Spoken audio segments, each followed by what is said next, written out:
हम जैसा कि पूरे देश विदेश में इस बात का चर्चा आप देख पा रहे हैं टीवी चैनल के माध्यम से कि छत्तीसगढ़ में हमारे पत्रकार भाई को अगर पत्रकार भाई असलियत दिखाने का कोशिश किया तो यहीं की जनता जनार्दन, यहीं की पब्लिक कहती है कि नहीं, पत्रकार एक चौथा स्तंभ है। लेकिन कहाँ से चौथा स्तंभ है? अगर पत्रकार कोई असलियत दिखाने की कोशिश करता है तो उसके ऊपर तमाम तरह के दबाव पड़ते हैं, उसके बाद नतीजा निकलता है कि पत्रकार का हत्या कर दिया जाता है। इस बात को लेकर के मैं धन्यवाद देना चाहूँगा अपने वाराणसी के सभी पत्रकार भाइयों को जो अपनी कीमती समय में से समय निकाल करके और सिर्फ अपने, अगर देखा जाए तो शहीद भाई को सिर्फ कैंडल दिखाकर एक उनकी आत्मा को सांत्वना देने का काम नहीं किया है, बल्कि हमारे बनारस के पत्रकार बंधु अपने आप में एक मिसाल भी कायम की है कि नहीं, आइंदा अगर इस तरह से हमारे वाराणसी के पत्रकारों के साथ भी ऐसा होगा तो हम इसी तरह से अपने कदम के कदम मिलाकर चलते रहेंगे। इससे ज़्यादा क्या कहा जाए। और एक बात और कहना चाहूँगा यहाँ के शासन प्रशासन से कि अगर यहाँ के थाना पुलिस पे कोई अगर बात होती है, किसी असलियत दिखाने के बाद अगर पत्रकार कहता है कि नहीं यहाँ गलती है, यहाँ सही है, तो यहाँ के शासन प्रशासन उस बात को नहीं लेता है। लेकिन अगर पत्रकार की खिलाफत की बात होती है तो यहीं की थाना पुलिस तुरंत पहले मुकदमा लिखता है और पत्रकार को बाद में मालूम पड़ता है 24 घंटे के बाद कि मेरे खिलाफ पत्रकारिता। आज आपने क्या किया?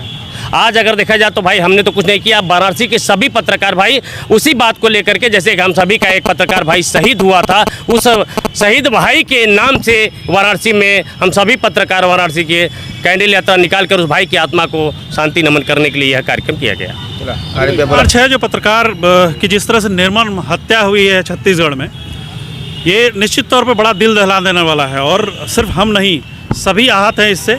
और जब पत्रकारों की बात आती है तो निश्चित तौर पे मामला सिर्फ लीपापोती का होता है। यही अगर किसी नेता की हत्या हुई होती, किसी पुलिसकर्मी की हत्या होती, तो सिर्फ क्या एक जो जिसके नाम पे नामजद है वो सामने आकर के सिर्फ उसको एक मुकदमा करके जेल भेज दिया जाता? नहीं, उसके पैर में गोली मार दी जाती, उसको लंगड़ा कर दिया जाता, उसको पीट दिया जाता। लेकिन पत्रकारों के मामले में पता नहीं, न शासन न प्रशासन कुछ भी, कोई भी बोलने को तैयार नहीं होता है। अगर पत्रकारों के खिलाफ ऐसे ही होती रही तो हम अपना कैमरा, माइक आईडी रख करके फिर विरोध प्रदर्शन करेंगे। जी देखिए, सबसे पहले मैं शासन से मांग करूंगा कि पत्रकार सुरक्षा एक्ट लागू करें। आज हमारे बीच एक पत्रकार साथी की हत्या हुई जिससे हम लोग बहुत निर्मम हैं।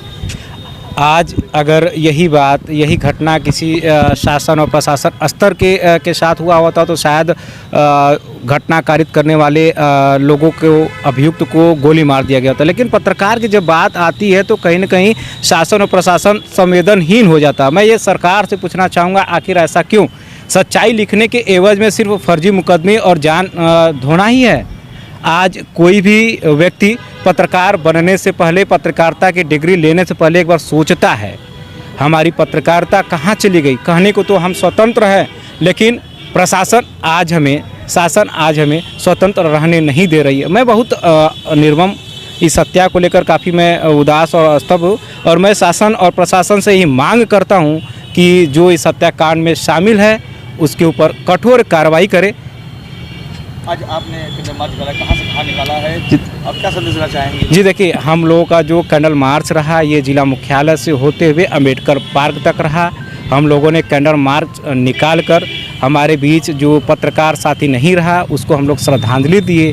और मैं यही कहना चाहूँगा कि अब भी समय है हमारे पत्रकार साथियों को जागने का और संकल्पित होने का कि उठिए, जागिए, लड़िए, तभी हम अपने हक के प्रति लड़ाई लड़ पाएंगे और जीत पाएंगे।